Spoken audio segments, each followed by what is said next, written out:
Bismillahirrahmanirrahim. Assalamualaikum warahmatullahi wabarakatuh.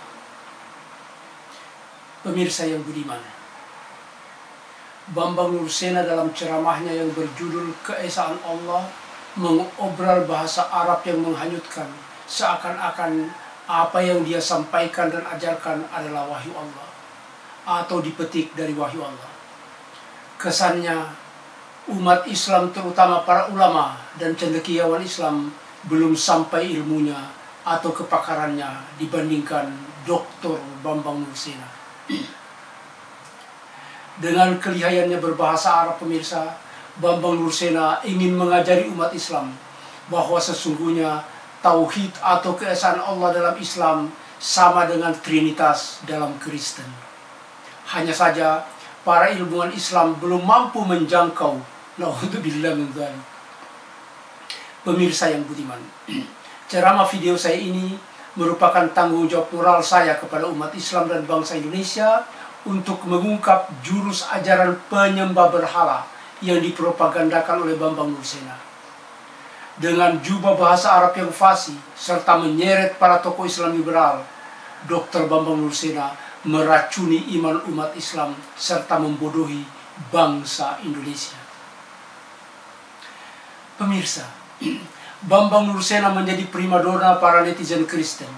Sebaliknya, saya yang mengutip dan membeberkan hasil penelitian para pakar Alkitab dan sejarawan kelas dunia yang memperlihatkan bahwa agama Kristen telah dicemari oleh ajaran penyembah berhala dan meninggalkan ajaran tauhid Yesus, diserang habis-habisan oleh para netizen Kristen sebagai kebohongan.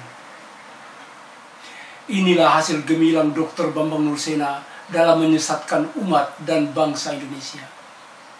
Pemirsa, ceramah saya ini memperlihatkan dengan jelas bagaimana Dr. Bambang Nursena dengan kefasihannya berbahasa Arab mengumbar ajaran kesesatan yang dilaknat Allah, dilaknat oleh Yesus dan para nabi Allah.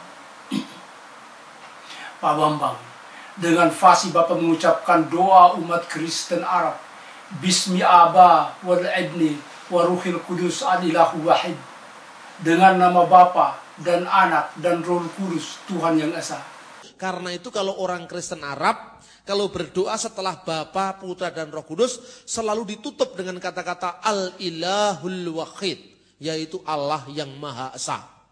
Jadi Bismillah wal Ibn warhil Kudus Al-Ilahu Wahid, demi nama Bapa dan Putra dan Roh Kudus, yaitu Allah yang Maha Esa. Jadi tertutup segala kemungkinan bahwa ada 2-3 Allah, tidak bisa, karena Al-Ilahul Wahid, Allah yang Maha Esa. Wow, keren. Pak Bambang, Bapak mengklaim ini sebagai ajaran tauhid?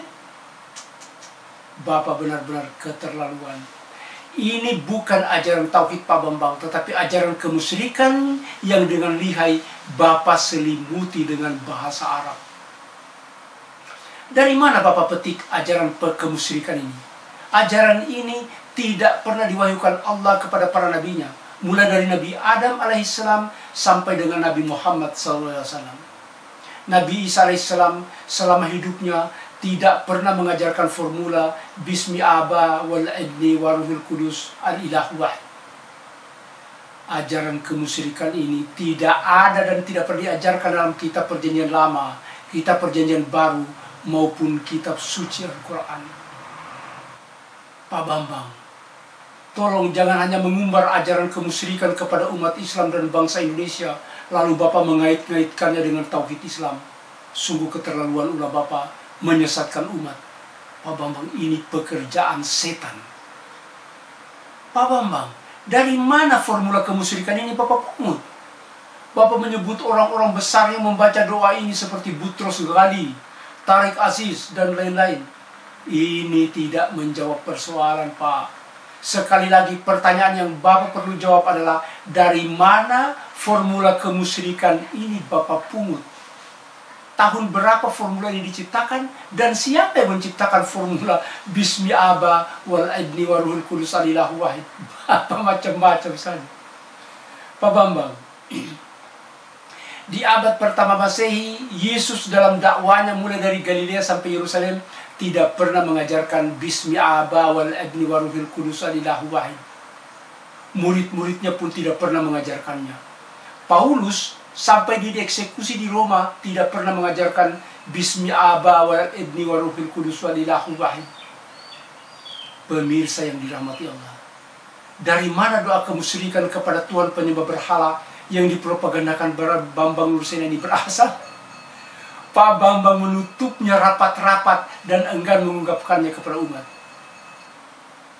Pemirsa, ajaran kemusyrikan ini berasal dari filsafat penyembah berhala Platonis yang diajarkan Plato yang hidup di abad keempat Masehi.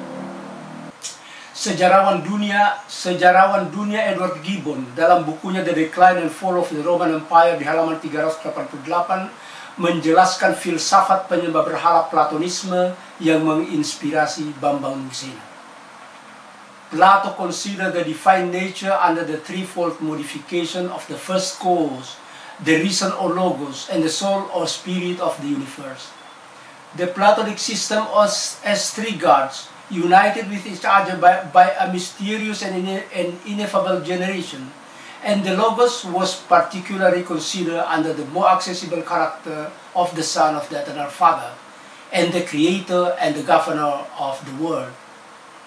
Plato memandang keilahian dalam tiga tingkatan modifikasi: penyebab awal, pikiran atau logos, dan jiwa atau roh alam semesta. Sistem tiga Tuhan dalam Platonisme bersatu antara satu dengan yang lainnya melalui generasi yang misterius dan tak terlukiskan.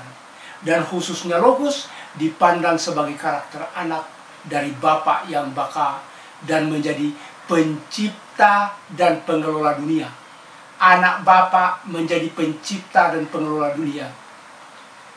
Pemirsa, ajaran penyembah berhala Platonisme tentang tiga Tuhan yang menginvasi ajaran Kristen ini dijelaskan pula oleh Mackay. James P. Mackay dalam bukunya Jesus the Man and the Myth di halaman 220. Apa kata beliau? After all, the formula of the three hypostases in God could have been derived from Platonic theology even before it became a badge of Christian orthodoxy. Kesimpulannya adalah bahwa formula tiga oknum dalam satu Tuhan bisa saja berasal dari Platonisme jauh sebelum menjadi simbol ajaran Kristen. Jadi pemirsa, doa yang dibangga-banggakan oleh Dr. Bambang Nursena dengan menggunakan lafaz bahasa Arab ini Bismillah wal ibn warhil kudus al ilahu waqid adalah jurus kemusyrikan yang menyesatkan umat. Ini pemirsa dipetik dari ajaran penyembah berhala Platonisme yang diperkenalkan oleh Bapak Gereja yang memang penganut ajaran Platonisme yang membanjir masuk Kristen di abad kedua dan seterusnya. Para bapak gereja penyembah berhala yang masuk Kristen ini dijelaskan oleh Tony Lane. Tony Lane dalam bukunya Christian Thought di halaman 12. Apa kata Tony Lane? The early church fathers were Gentile Greeks and Romans. As they come to grip with their Christian faith and presented it to their contemporaries, they were forced to relate it to the thought pattern of their society, Greek philosophy. Sekali lagi, Greek philosophy. Para bapak gereja mula-mula adalah para penyembah berhala Yunani dan Romawi. Ketika mereka harus berurusan dengan keimanan Kristen dan mengkomunikasikannya dengan komunitas mereka, mereka terpaksa harus menjelaskan sesuai dengan pola pikir mereka, filsafat Yunani. Pemirsa yang dirahmati Allah. Lalu Dr. Bambang Nursena bikin sensasi di YouTube bahwa saya dibikin KO oleh anak buahnya yang bernama Heni di Surabaya. Pak Sanihu Munir ini di Surabaya aja pernah KO dengan Mas Heni. Bener ini, Mas Heni datang sendiri ke masjid itu, diajak dialog itu. Sayangnya saya bilang, sayangnya kok ndak sampean dokumentasi. Lah wong dadak aku raruh lek dikeruyuk wong akeh katanya. Itu hanya dengan forum-forum kita itu kalau katanya orang Jawa, yang model-model kayak gini segojangan ini saudara-saudara. Makanan sehari-hari. Pak Bambang, Berbohong itu tidak etis. Tidak ada perdebatan yang membuat saya KO selama 15 tahun karir dialog saya di Indonesia, Pak Bambang. Pak Bambang, berhentilah berbohong. Kalau bohongnya Paulus di abad pertama menjadi agama, maka bohongnya Bapak dan Heni di abad ke-21 ini menjadi sampah. Tidak usah ngalor ngidul, Pak Bambang. Mari kita duduk bersama dalam satu forum ilmiah terbuka untuk mempertanggungjawabkan pemaparan kita di YouTube. Pemaparan Bapak dan pemaparan saya kepada umat dan bangsa Indonesia. Biar pemirsa menilai siapa di antara kita berdua yang menyesatkan umat. Bagaimana Pak Bambang? Sekian pemirsa. Billahi taufiq wal hidayah. Wassalamualaikum warahmatullahi wabarakatuh.